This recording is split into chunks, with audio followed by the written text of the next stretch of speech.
How many of you wished that you had never accepted the responsibility of becoming a grade level supervisor?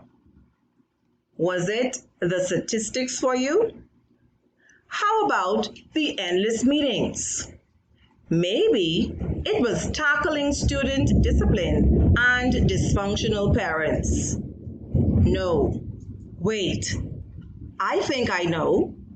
It was the lack of support from your very own team that drove you to the edge of giving up, of throwing in the towel, of calling it quits.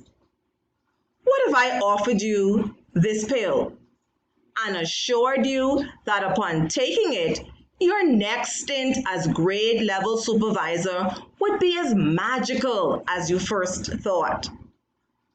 Go ahead, take it, try it.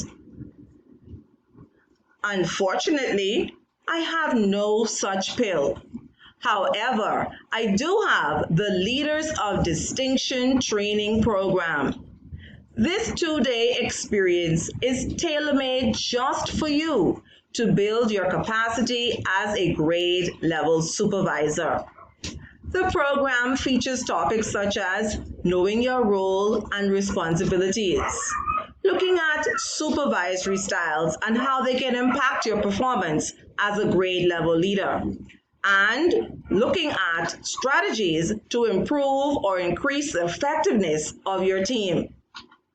Upon completion of this program, you will be better equipped to navigate the wonderful world of education as a confident, competent, capable, empathetic grade level supervisor.